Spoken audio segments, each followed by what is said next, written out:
The following episode contains difficult subject matter, including references to torture and suicide. Please take care.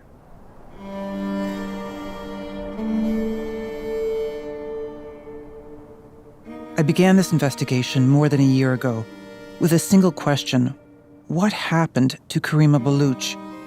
Trying to answer that has taken me down paths that continue to be both surprising and concerning, discovering threats, very real threats, against Pakistani dissidents living in the West, an assassination plot, allegations of state-sanctioned kill lists, tens of thousands of missing people grabbed by the Pakistani state, most tortured, many killed, and an unsettling introduction to the ISI, Pakistan's feared intelligence agency with tentacles spread throughout the world. But let's return to where we began, to the woman who inspired this investigation, Karima Baloch. What clues do her final days hold? Knowing what I know now about the capabilities of the ISI and the dangers faced by other dissidents in the West, are there any indications that the Pakistani state was involved in her death? Or did Karima herself choose not to come home that day?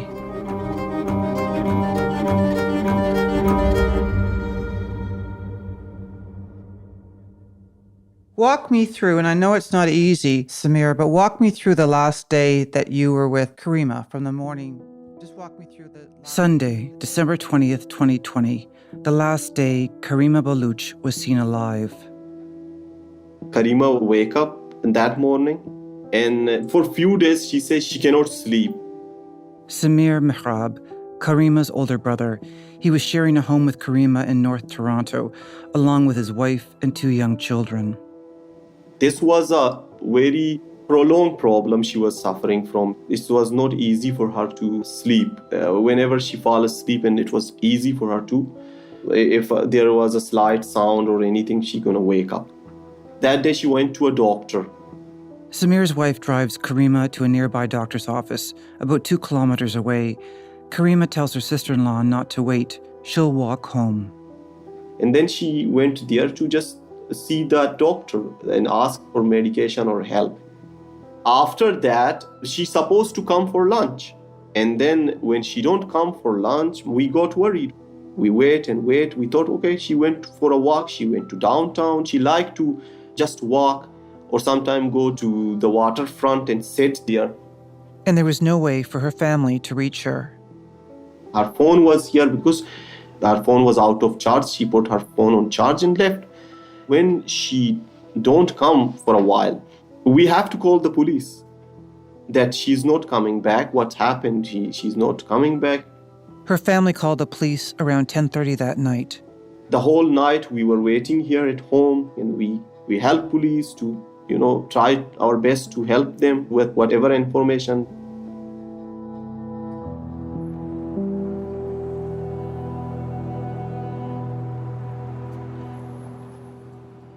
Through witnesses, surveillance footage, and receipts, we have a sense of Karima's last few hours in the city.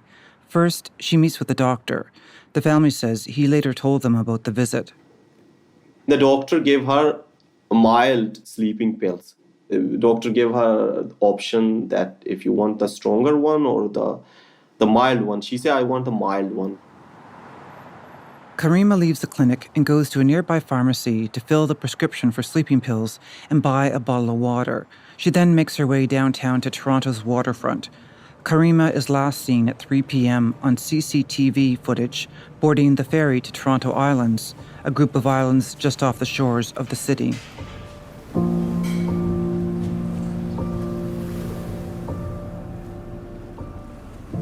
It's a gray winter day. Heavy clouds hang low in the sky, and the temperature hovers around 4 degrees Celsius. Karima would often go for walks on the islands. It was a favorite place of hers.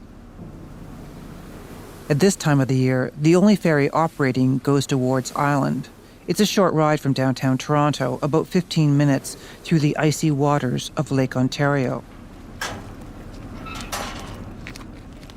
Little is known about what Karima did after getting off the ferry, but it's believed she made her way from Ward's Island to Centre Island, about a 30-minute walk away. Center Island is known for its large amusement park, which was closed for the season, and its scenic pier that juts out into the lake.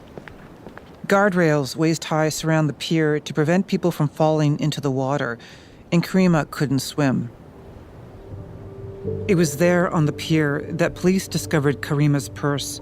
Inside, police found a pill bottle bearing her name. Earlier that day, Karima had been prescribed 5 sleeping pills. 3 of them were missing.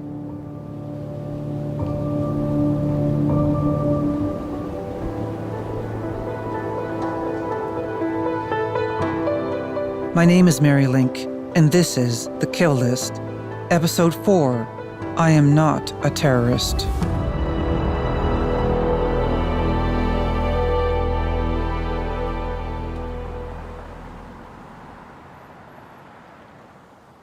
It was late November 2015 when Karima arrived in Canada. She had fled the dangers of her homeland, but her life in exile wouldn't be easy. It must have been incredibly difficult for her to leave Baluchistan, to leave the movement and come to Canada as a refugee. Exactly. You could see it in her face, you could feel it in her voice, anywhere, anytime. Zafar Jawed is a Baluch activist in Toronto who knew Karima.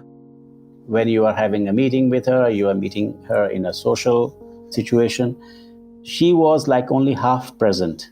I always said to her that I feel like half of you is not here. She said, yes, and you know where it is.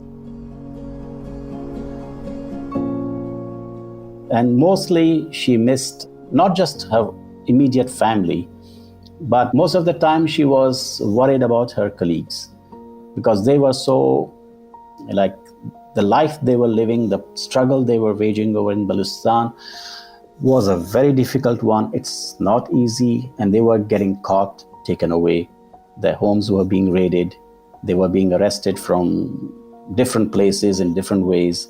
And almost every single person with whom she worked, taken away, are still missing. None of them came back. Like 4 years, 10 years, they're gone. Karima also faced an uphill battle to stay in Canada when she landed. Just before her escape in 2015, Karima had been elected leader of the Baluch students' organization Azad. The influential activist group had been banned 2 years earlier by Pakistan's National Counterterrorism Authority. The BSO, correct me if I'm wrong, is not listed as a terrorist organization in Canada. It is not listed under UN or other international sanctions regimes. Chris Alexander is a former Canadian ambassador to Afghanistan and follows the region closely. I think any intellectually honest student of Pakistani history and Pakistani contemporary politics would agree that they are not terrorists, they are nationalists. It's a resistance movement. Chris Alexander also served later as Canada's immigration minister from 2013 to 2015 and helped organize Karima's escape. But he was no longer minister when Karima arrived in Canada. 3 weeks earlier, his Conservative Party had lost the election to the Liberals. And Karima's stay in Canada was no longer assured. Her activism with the BSO Assad was now being viewed under a much darker lens. Max Berger, Karima's immigration lawyer. Canada Border Services Agency, CBSA, took the unusual step of suspending her refugee claim because they were investigating whether or not she was inadmissible to Canada for being in a terrorist organization. And we were trying to demonstrate to CBSA that she was not involved in terrorism in any way. And did you ask them, the CBSA, what evidence they had to make this claim? I did, and they produced no evidence whatsoever. Sometimes immigration does have a legitimate reason to further investigate someone, but in this case, it was just harassment. Well, that's strong words, harassment. Why do you think it was harassment? What's your sense as to why they would do that? I don't really know what was behind this harassment. Perhaps the immigration department was under some external pressure to try to dig up some dirt against Karima. Over the course of their investigation, the CBSA questioned Karima several times. One of those sessions was reported on in the Balochistan Times. According to the article, just before storming off, Karima angrily told them, "I am not a terrorist." I asked Samir what toll all this took on Karima. What was the impact on Karima to have this long process to try to get her immigration status and to be questioned in such a way that perhaps she came from a terrorist organization? She was disappointed. Her perspective about the Canadian system was shattered. She wasn't treated fairly. It's true, not all BSO activists escaping to Canada face the same obstacles. Karima wasn't the only one Canadian diplomats were helping escape Pakistan in the fall of 2015. There was another. Latif Johar was also a member of the BSO Assad, but less prominent than Karima. He arrived in Canada shortly before Karima. But Latif says he was never investigated by CBSA on terrorism allegations. In fact, his refugee claim was approved just a few months after arriving. But Karima was not so fortunate. Her immigration process dragged on and on.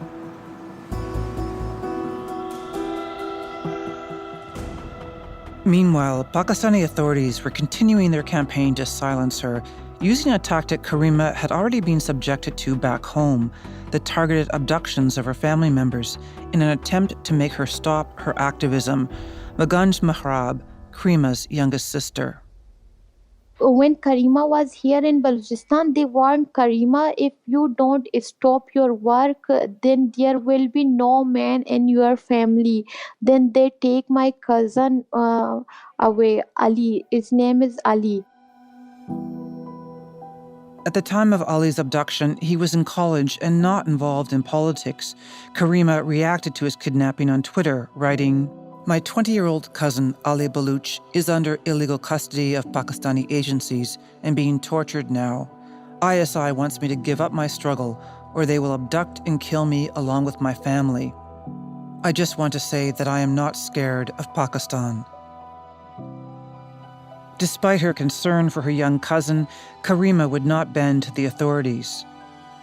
After being tortured for a month, Ali was eventually released.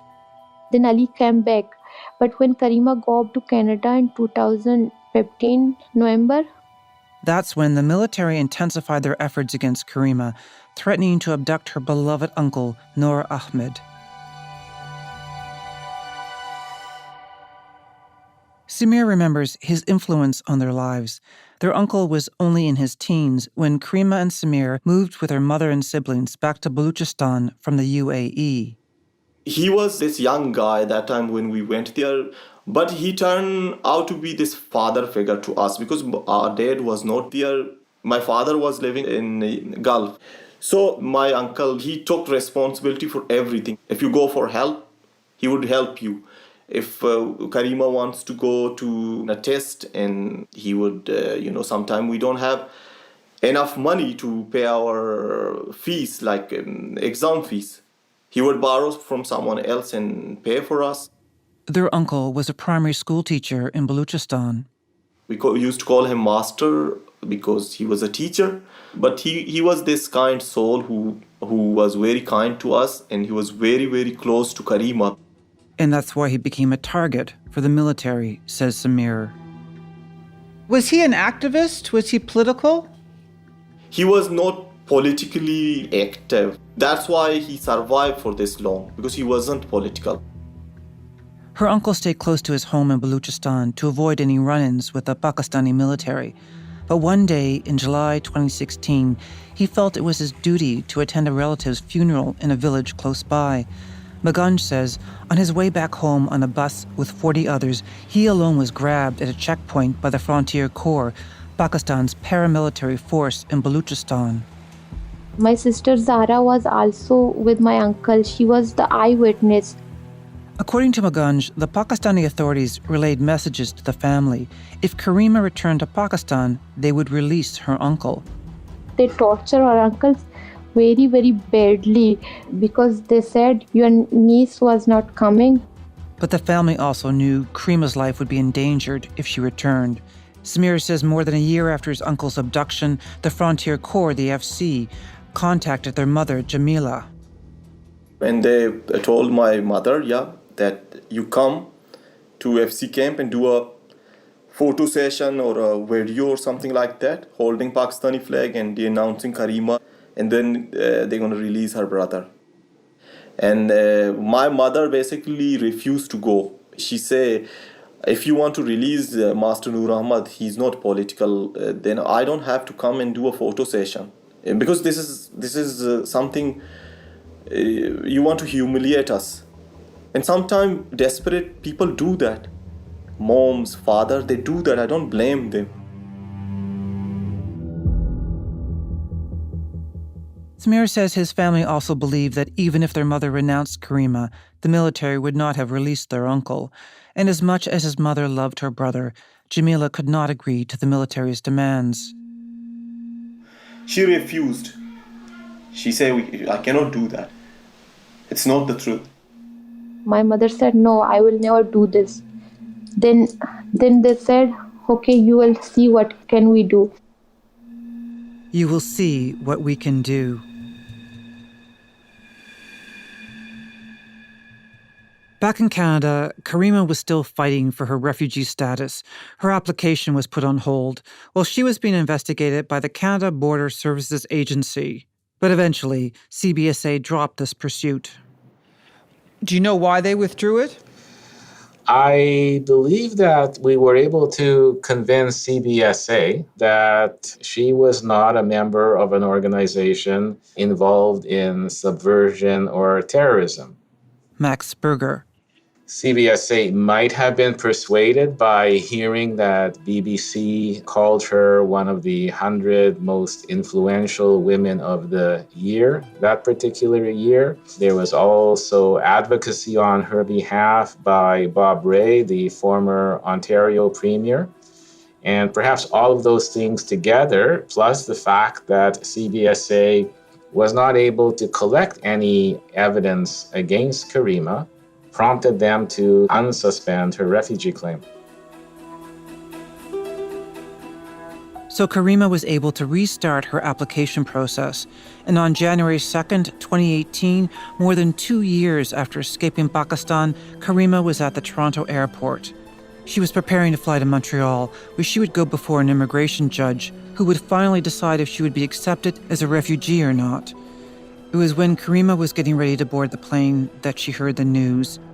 After a year and a half of detention and torture, her uncle Noor Ahmed's mutilated body had just been found, dumped near a main road leading into Mirabad, just east of their family village of Dump. The timing was chilling. I don't know it was a coincidence or they do it purposefully. You never know. You cannot be certain for sure. It was a classic kill and dump, something the Pakistani military is infamous for. He don't have any bullet wounds. He have burn marks back his back, several burn marks and other torture marks like on his hand, legs and everywhere, but mostly he have these burn marks which resemble iron. He was not killed, mercifully. That's what we call when a Baloch die from a bullet, we call they killed this guy mercifully. Some people they kill that way, they just put a bullet in their heads.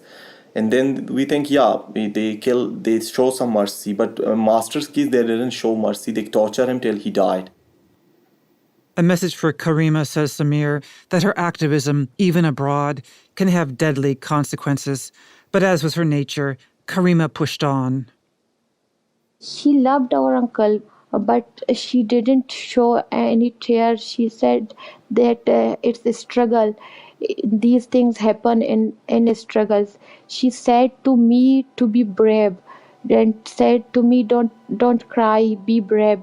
I remember her words. She said, it's a great cause.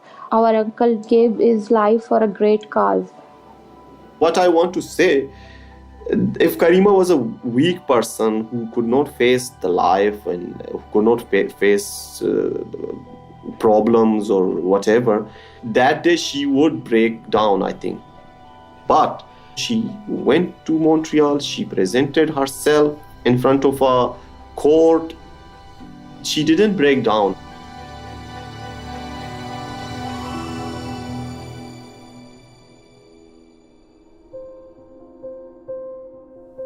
Max Berger remembers that day of the refugee hearing in Montreal.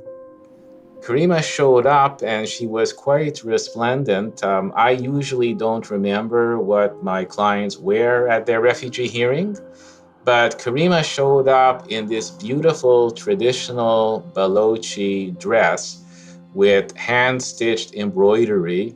It was very colorful.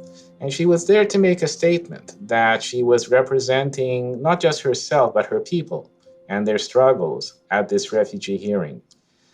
The judge opened the hearing and he invoked that cliche that one person's terrorist is another person's freedom fighter, and that he was there to determine what category Karima fit in. Karima got a good grilling by the judge. What were some things that you remember that stood out that Karima said to the judge that were particularly compelling? Well, Karima was a very thoughtful person. Karima had a charisma about her. She was very intelligent, very well-spoken, very beautiful young woman. And I remember in preparing Karima for the hearing, Karima would always put her people before herself. For example, she would talk about the struggles of the Balochi people and the persecution they faced, the persecution Karima's extended family faced, and her own immediate family faced. And I always had to refocus the discussion for Karima by saying to her that at your refugee hearing, the judge is really mostly interested in what happened to you. Karima was a very selfless person, and she put herself at the end of that narrative.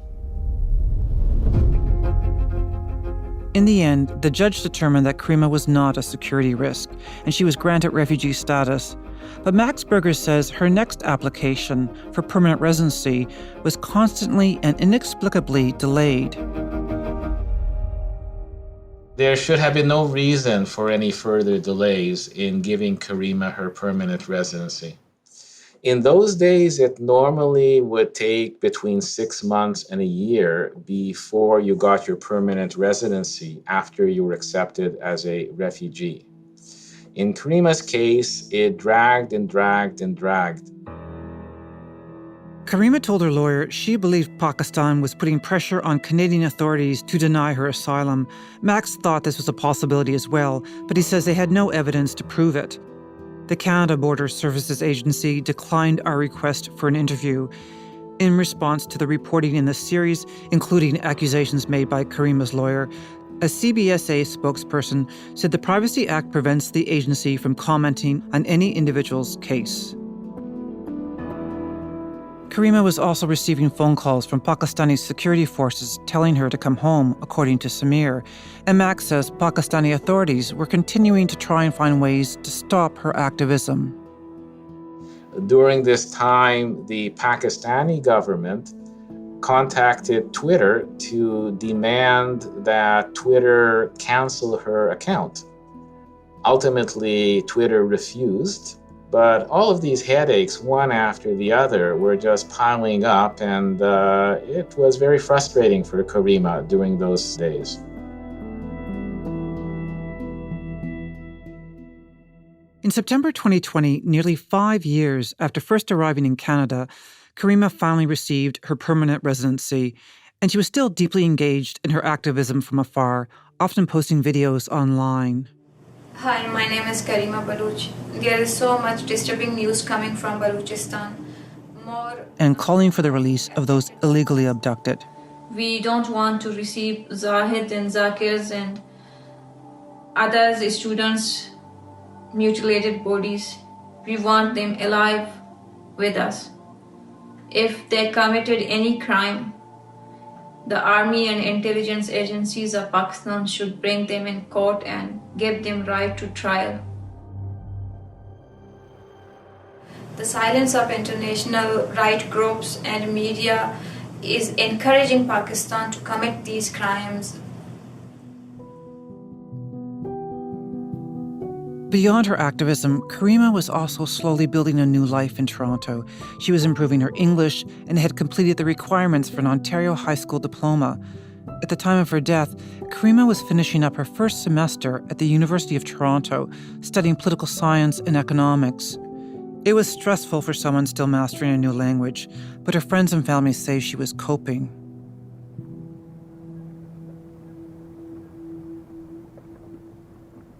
There's one thing I haven't told you yet. Karima was married. Karima left behind a husband, and of course, he was one of the first people I wanted to speak to. But shortly after Karima's death, he left Canada. After being told he would talk to me, I tried for months to reach him. Finally, he texted back and agreed to an interview. But on the day we're supposed to speak, he's a no-show. This happens on a few occasions. Sometimes he goes silent. Other times he texts me back, describing the dark place he's in. So I just give him space. I wasn't sure if he'd ever speak to me.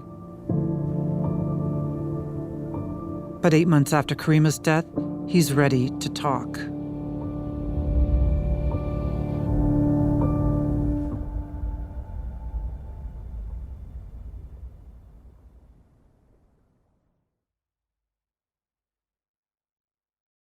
First off, thank you for talking to me. I know it's been a very difficult 8 months. Yeah. Thank you so much. Yeah, it's been difficult. I was completely cut off from everybody. I was totally hopeless.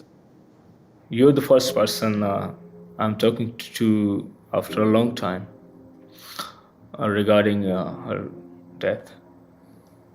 I really appreciate that because I know it's not easy. I have no words to explain how beautiful she was from inside.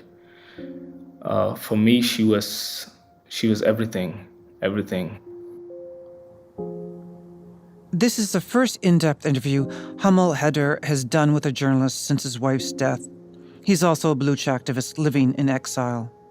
She was my universe. She was everything to me, and I was devastated when I still can't process this in my mind. I still think she's there. When I wake up in the morning, I have to struggle with the fact that she's still not here. Yeah. Hummel is speaking to me from the Netherlands. Why did you choose to leave Canada? I needed my family's support, actually.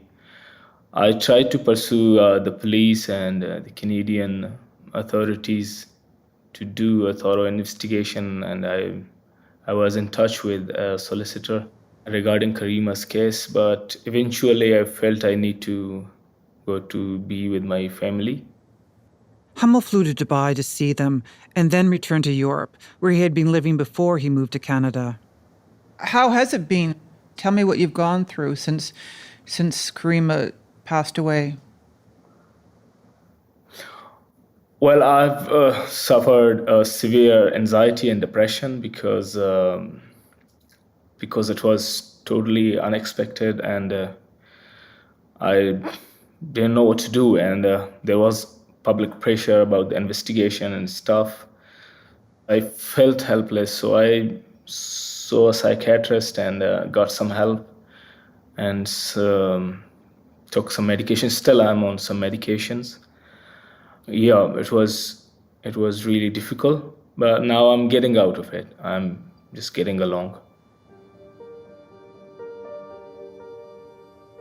Karima and Hummel first met at a protest in Balochistan. Both would end up having high-level positions in Baloch organizations.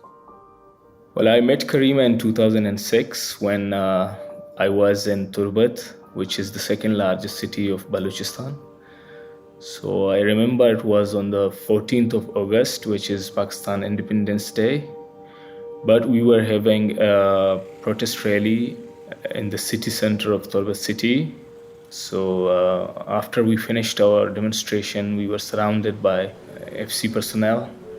FC, the Frontier Corps. So they wanted to abduct me and the chairman of the Baloch National Movement, Ghulam Muhammad Baloch. So to avoid abduction, the two men ran to the nearby Gul Rung Hotel. Karima helped gather a crowd of people, mostly women, to surround the hotel and keep the FC at bay. So the huge crowd actually protected us. So we went into a hotel. It was a 6-hour drama. So then it went to local media. It became a big news. Eventually, the FC personnel had to leave. So during the 6 hours, I was in a conference hall, so where I had a little chat with Karima. So we were in touch then afterwards. And what was your first impression of her, Hamel? She was very brave. No woman was involved in politics, actually. Men carried out all the political activities. So this was first time I saw a courageous woman taking part in a political activity, not only taking part, but also encouraging women and standing bravely in front of the Pakistani authorities to protect our leaders. She was leading woman, and so many other women were standing beside her, and it was a great bravery that she showed at that day.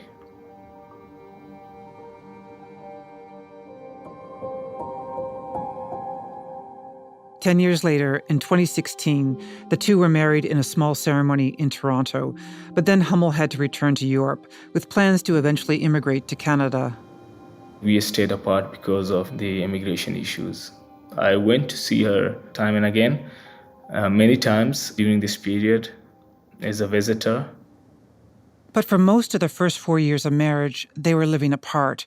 Finally, in early December 2020, with his application for permanent residency in the works, Hummel moved to Canada. I came, I think it was 5th of December 2020, 15 days before she went missing and her body was recovered. 15 days before that happened. The day Karima went missing, Hummel had just ended his 2-week quarantine. I had this thing in my mind that I was finally going to stay there. So I was thinking to do some activities, to go out with her, do some shoppings and go to see some places after the quarantine. So we were planning to go to Quebec and other places for a short trip. So we had many plans, and so we were also planning to find another house because she was staying with her brother and sister-in-law. It was a moment we had been dreaming for a long time, and the time was finally come, and I was hoping to get my PR and to get settled in Canada, to live together after a long time. We were trying to be finally together. Yeah, we were so excited about it, especially Karima was so excited about it. And were you hoping, did you talk about children in your future? Yeah, we also did talk about children, and we have always been talking to have a child once we get together.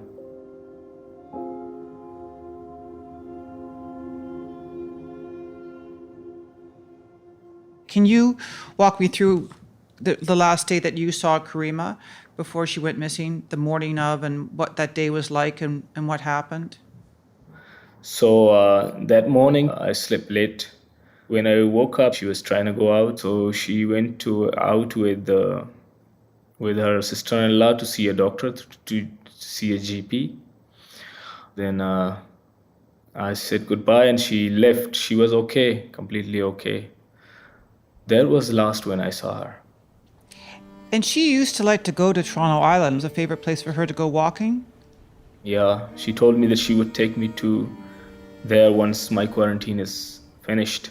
She said this is a beautiful place to go for a walk. It's a nice place to visit. So it was her favorite place, especially in the pandemic. She used to go there quite often. Had she gone there recently? Because someone said she had gone there recently and stayed there late, but is that true? She had gone there, recently. But she came late at night, at 8 o'clock, I think. It was late, but not too late. I think it was normal for her. She loved nature. She had been going there since 2015. Tell me, if you don't mind, I mean, she was going to university, right? So that was difficult, but she wasn't having any extraordinary stresses, was she, say, the week prior to her passing? She had a little stress, but that was absolutely normal. And I was there to help her. And she said she was doing okay with the exams. I think there was only one assignment left, which she was trying to do. And did you talk about emotions, your emotions? Did you talk between each other about how you were feeling? Were you open with one another like that? Well, we talked about, but she never got emotional. I still remember when it was her court hearing in Montreal. So I flew from London to Montreal in the morning, and when I got there, she was waiting for me at the airport. When I came out, I saw her. She was a little bit sad, and I asked her what's wrong. She told me that her uncle's body was thrown in a desolated place because she had been getting threats from the Pakistani security agencies time and again that they would kill her uncle if she didn't leave politics, didn't quit politics. So that happened that day when she was going to a court hearing. But she was a little bit sad, but she was completely okay. I mean, she didn't cry, didn't do anything. And I asked her why.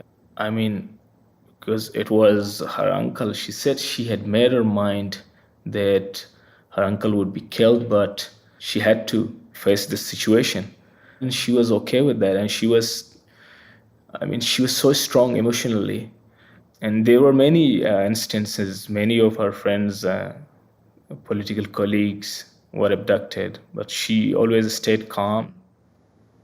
Was there any indication that she was suicidal to you? No, I don't think she was suicidal. She was okay, mentally, physically. She was happy. She was thriving and very happy person. I don't think someone like her would go and commit suicide. That's unbelievable. I can't believe it. I don't think she has committed suicide. She was not depressive. She had never used any medications. I had, and many of our friends had, because of the mental anguish that we had been suffering due to our friends who were missing, being killed.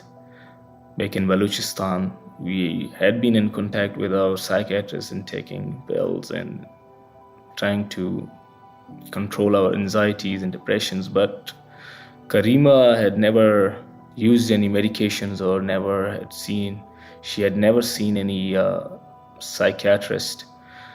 And she never expressed anything to me that she was depressed or anxious or anything.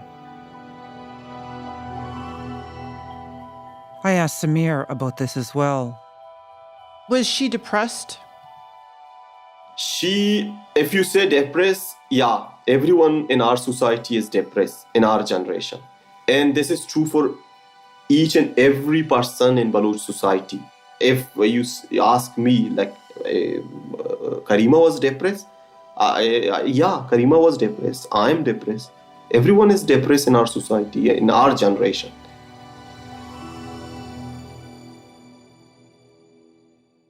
If you meet a person who's coming from Balochistan, from those areas where these war zones have been created, you can see it in their face. Zafar Jawed. They have lost sleep. For example, I know people who are in Toronto who are going through this. I must say, Karima must be suffering from PTSD. So for her, the cause was so important that she paid little attention to her self-care. The Sunday that Karima went missing, the police questioned Samir, Samir's wife, and Hummel. Then afterwards, they didn't ask any questions. And the next day when we got to know that our body was recovered, no questions asked, no investigations done, and nobody was questioned or interviewed after that. Instead, Samir says police informed the family that they believed she died by suicide. They don't come or ask or do an interview or anything. They just said, okay, they call us and try to convince us that this is a self-harm. And the more He says the police then insinuated that he must have reached the same conclusion. I remember exactly this. But you know, right? I mean, how I know? I mean, I cannot tell you, Mary, you know, right? Yeah, we can guess. An educated guess is important, and we are not denying the possibility of suicide is there. But till you have a conclusive, evidence based on facts, right? We even told them, you saw someone saw her jumping in the water, like, or something else like that gave us a clear hint that it was done by her, right? But Samir says the evidence police provided wasn't conclusive of suicide to him. The way they were trying to convince us, and that night, if they have conclusive evidence, they will not try to convince us. They will just put the evidence in front of us and tell us, see, this is it. Hummel set off on his own investigation. He went to speak with the doctor Karima had met with, the last person they knew she had spoken to. I went to see the doctor the next day. The doctor told me that she was absolutely fine, and he didn't see anything serious about her. She was normal. She was acting normal. She had some sleeping issues and headache issues, but he said she was not depressed or anxious or anything. Even the doctor said that I suggested her to take some stronger pills, but she disagreed, and she told the doctor that she was fine with the normal sleeping pills. So, I mean, she was not depressed at all. Hummel says he also tried to convince police of Karima's high profile as a dissident and the dangers that come with it. And you had explained to them that she was a very prominent dissident, that you were concerned it could have been foul play? Yes, I talked to them and I explained to them that I also told them that she had threats.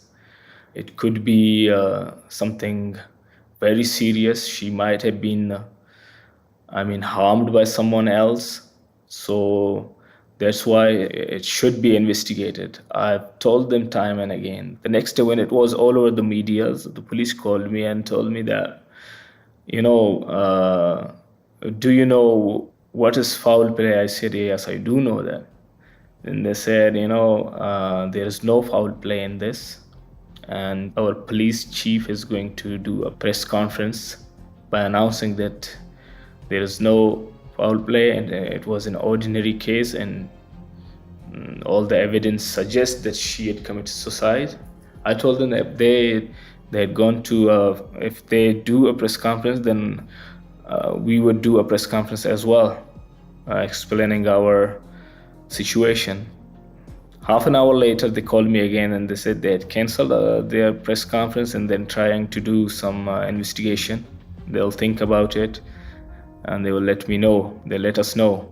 But nothing happened. I still don't know why. After 16 hours, they announced that there's no foul play in her death, and it's an ordinary case, and I don't understand why they decided this much quickly. And we were in contact with the police, that why they would make this decision so hastily. Then they said, no, we have seen some cameras, and we have some footages, and that's all. But they don't have footages of her actual when she drowned, do they? No, they didn't have. They just had one footage where she was entering to board the ferry.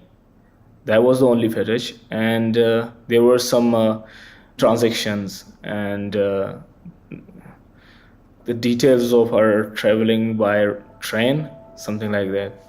And these were the evidence that they had. But I don't think this is enough for them to quickly come to a decision that she had committed suicide.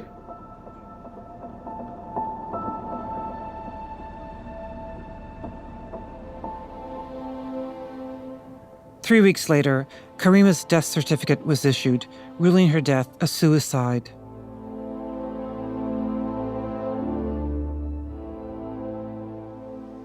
She would not commit suicide. If you ask her brother, I know her. She would not commit suicide. Samir says the missing sleeping pills do not make sense to him as evidence of suicide. So let's say she wants to self-harm, or why she won't take the whole bottle of pill? If not to kill herself, but to numb herself at least. She never want to die.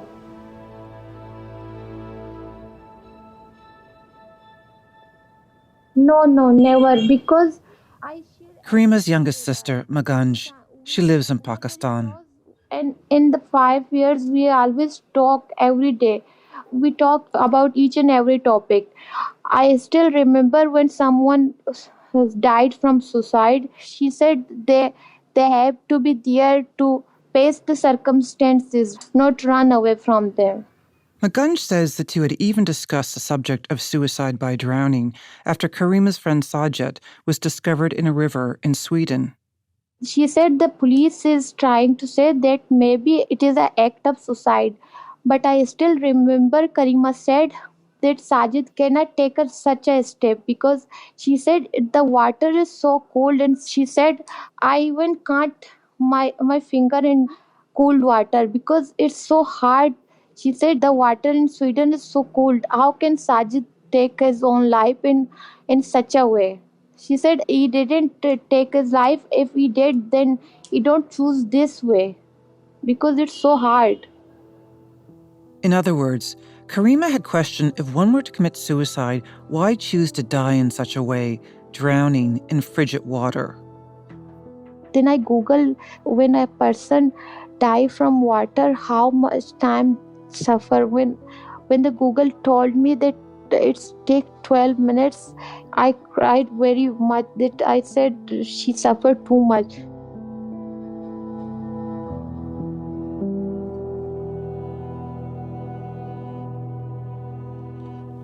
Maganj also says she can't imagine Karima taking her own life because of the last conversation the two had the day her sister went missing. Maganj talked to Karima just before she left home that morning. She said she is going out and will come back, and she will talk with me on video call because she buy gifts for us, the Christmas gift. The plan was for Karima to FaceTime her sister later and show her the gifts she had bought for Maganj and the rest of the family in Pakistan before she mailed them. Karima said to me, don't sleep, I will come back and make a video call. She said, I will come late, but you don't sleep. Oh, I want to give surprise. Full of anticipation, Maganj stayed up waiting for the call. It never came.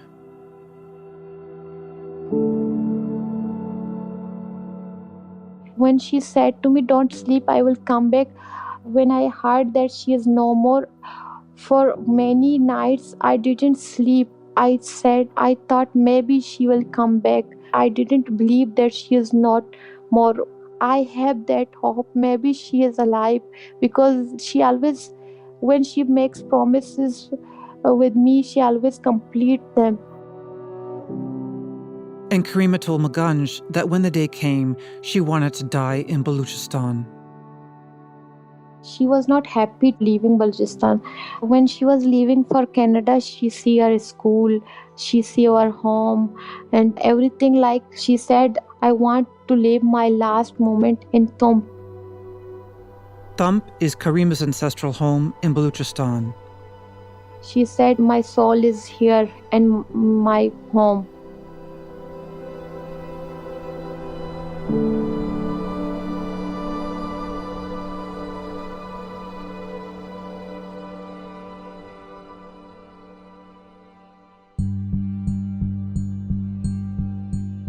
After the Toronto police announced they had found no evidence of foul play in Karima's death, international human rights organizations demanded a more thorough investigation. But despite this outcry, Karima's husband Hummel says the Canadian government did not react with action.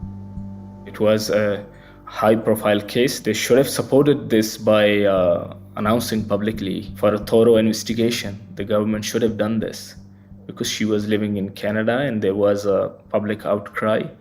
And even there was an appeal from Amnesty International for a thorough investigation, and the Canadian government ignored it. I asked Chris Alexander, the former cabinet minister, why he thinks police ruled out foul play. I do not know, but I don't think it was one of the finest moments for the Toronto Police Service. I think it was given to a frontline officer who looked at the immediate evidence before him or her and came to the wrong conclusion. Even a skilled homicide detective isn't necessarily going to come to grips with this. One needs to be able to connect the dots with other parts of the world where assassinations of this type have been attempted or have actually taken place. Those of us who look at this from a different perspective, a non-police perspective, see that there clearly is a larger context that should be taken into account. I mean, let's be honest, the Toronto Police Service is not tracking the activities of ISI across Canada.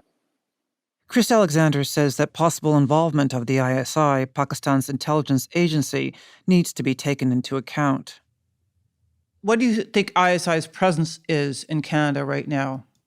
I think it's extensive.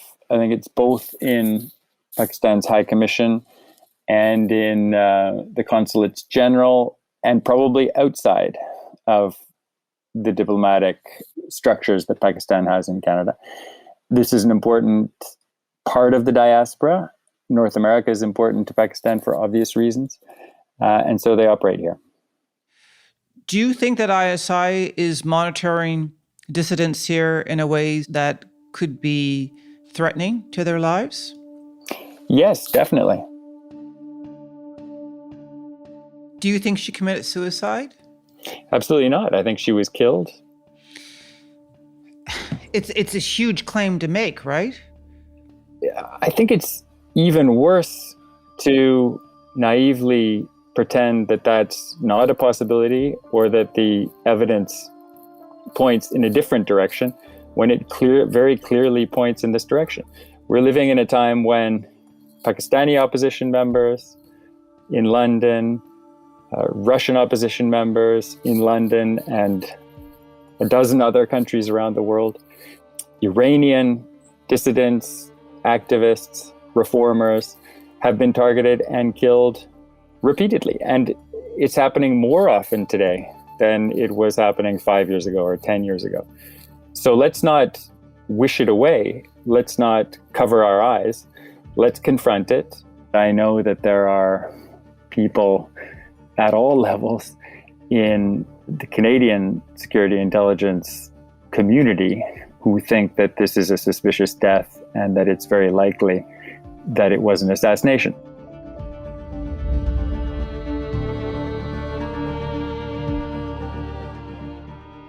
A spokesperson for Canada's intelligence agency, CSIS, said they could not comment on individual cases. According to those close to Karima, CSIS did have a relationship with her. They said an agent met with Karima a number of times at cafes in Toronto and that they discussed her activism, BSO, and threats she was still receiving.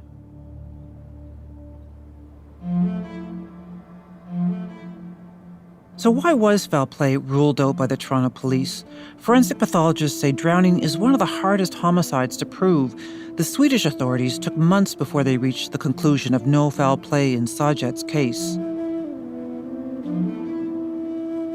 Is there something in Karima's police report that could shed some light? Only a family member could ask the police for it. After months of talking about it, Samir agreed that it was important to try and obtain it. And almost a year to the day that Karima died, Samir files a Freedom of Information request to see the police report. So when the police report comes, I'll come up to Toronto and we'll sit down together? Yeah. We will. You and me, we sit, we read the police report together. We will do that. Because this is something I'll never will agree to do it public. But I want you to have a look. Because you're doing this story, I don't want you to, any aspect of this case should be, in dark for you. You should have a look and you decide. You tell me. If you see something, you tell me, this is very convincing, Samir, I think you are being emotional here. I will accept it. I will accept it. You will accept it if it points to suicide? Yeah, you tell me. If it makes sense to you, you say, Samir, you know what, I feel like it is suicide. They have done enough thorough work here. And you being the brother and emotional, I'll accept it. It's okay. But do you think that's going to be the case? I don't know. Let's sit.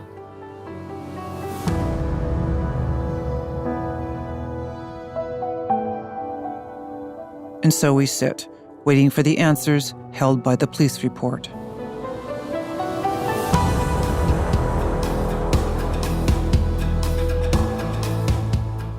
Coming up on the kill list. Even if you say you expect justice for Karima or what happened to Karima, it's not only Karima. It's our whole society is hostage of this state.